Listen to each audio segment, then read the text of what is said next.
Sasa tunaposema mwisho wa siku kwamba wasituingilie, si sawa sawa.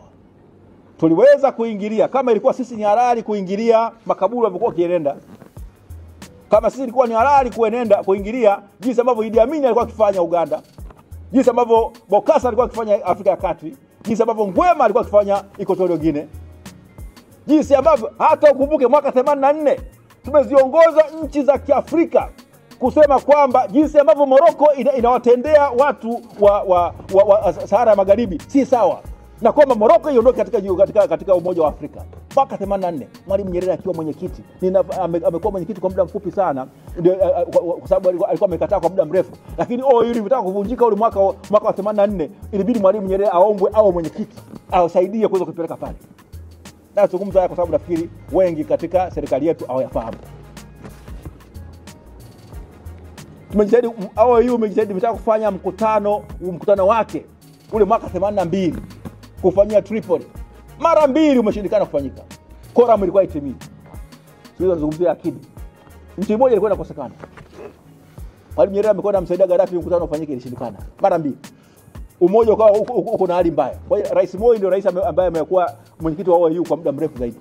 Sababu ilishindikana Gaddafi kufanya mkutano, ikabidi Moi aendelee.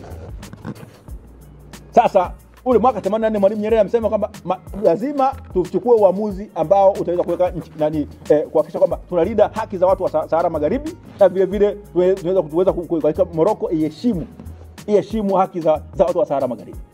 Kama ilikuwa ni halali kwetu sisi kuweza kuingilia mambo yale, na kama ambao tulifanya tulikemea ukiukaji wa haki za binadamu Biafra.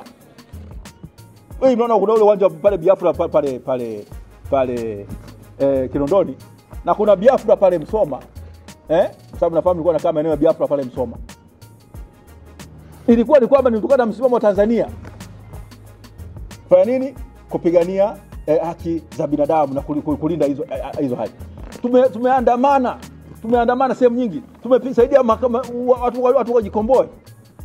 Wa ANC walikuwa hapa, tumeanzisha na redio ile external service, ilikuwa ni kwa ajili ya fanya nini, ya kupeleka matangazo katika hizo nchi, kupambana na hiyo ukiukaji wa haki za binadamu na za Afrika wenzetu. Tumepinga ukiukaji wa haki za binadamu sehemu mbalimbali. Inakuwaje sasa ni haramu kwa hao wengine kuja kuangalia namna ambavyo tunaendenda pale serikali yetu inapokiuka haki za binadamu? Jumuiya ya kimataifa inayo haki ya kukemea, kulaani, kukosoa na hata kudai Tanzania ibadilishe mwenendo wake, na hata kudai uwajibikaji kwa wale ambao wanatenda matendo machafu.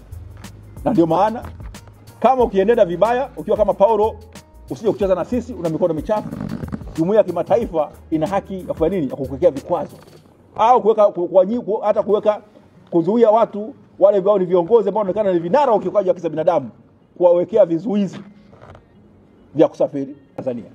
Tunaomba msamaha sana kwa wenzetu ambao walipata madhira makubwa, kina Martha Karua, Dr. William Mtunga, na watu wote ambao yule Aneti, Boniface, Faith, na wote ambao waliondolewa kwa nguvu hapa Tanzania. Tunaomba msamaha sana. Mtusamee sisi wa Tanzania ambao tunaomba msamaha. Viongozi wetu watakataa kuomba msamaha, sisi Chadema kwa niaba ya Tanzania tunaomba msamaha. Tunasema kwamba mtusamee, ndio hali ambayo tunapitia katika mazingira magumu ambayo tunaongozwa nayo, kwamba haki za binadamu na zile vitu ambavyo tunategemea kwamba tumeshafanikiwa kuvikamilisha na kuwa sehemu ya utamaduni wetu, hivi sasa vinaonekana kama tunaanza kupigania upya. Sisi kama Chadema tunashukuru sana hao watu wote wa jumuiya ya kimataifa ambao walijitokeza kuja kushiriki kesi ya mwenyekiti wetu, na wale ambao wamepiga gharama kubwa kutoka huko na kuweza kufika hapa. Sio kama sisi tunawalipa, hatuna hizo fedha za kuwalipia hao watu. Wamefika hapa wanafuatilia kwa sababu gani? Wana jukumu la kiubinadamu na kiutu, kwamba kuhakikisha kwamba haki za binadamu zinaheshimiwa. Sasa katika kuja baadhi ya wanasheria na wanazuoni nguri kabisa siku ya Jumamosi ile na Jumapili, siku ya kuamkia Jumapili na kuamkia Jumatatu, wakazuiwa wasiingie katika Jamhuri ya Muungano ya Tanzania. Hapo Martha Karua ambaye mmemsikia, Faith na wakawa wamekataliwa, na baadaye tena huyu Martha Karua alikuwa hata waziri wa sheria wa Kenya, yani mwanasheria nguli wa huko Kenya. lakini anafahamika katika ukanda wa Afrika Mashariki na bara letu la Afrika na ulimwenguni. Nakuja Dr. Wile Mutunga. Huyu alikuwa ni jaji mkuu wa kwanza wa Kenya baada ya kuwa na katiba mpya ya 2010. Na ndiye ameweka msingi wa mfumo wa mahakama ya Kenya kuwa jinsi ulivyo. Anafika hapa Tanzania, anakatazwa, anakataliwa, anarudishwa. Alafu unategemea kwamba mambo haya ni yataishia hapo hapo. Vile vile mmemsikia na huyo kijana huyo mwingine hapo jambo ameshikwa, Boniface Mwangi na huyo dada Anet Arugaire, ambao wamefanywa vile leo ndio tunaambiwa kama wameondolewa. Lakini jinsi ambavyo huyu Boniface alivyofuatwa pale katika hoteli ya Serena na akawa yuko hatarini, watu hawajitambulisha sawa sawa, au viongozi wanataka kwamba atoke nje, uongozi hata wa hoteli haujui, mpaka ikabidi pale jana asubuhi amefanya, ilikuwa ni mzingo wa fracas, watu wakashangaa, wageni wanashangaa, mtu anataka kushikwa mtero, uongozi wa hoteli haujui. Mpaka baadaye wanasheria wako pale ndio wamepambana, yule mtu akakimbia kwa wanasheria pale, na kiongozi wa ulinzi wa hoteli akasema kwamba hamwezi kumchukua mtu bila kujitambulisha nyinyi akina nani.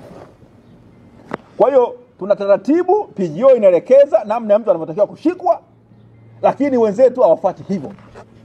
Kwa hiyo Chadema kama chama kinalaani yale yote ambayo yalitokea.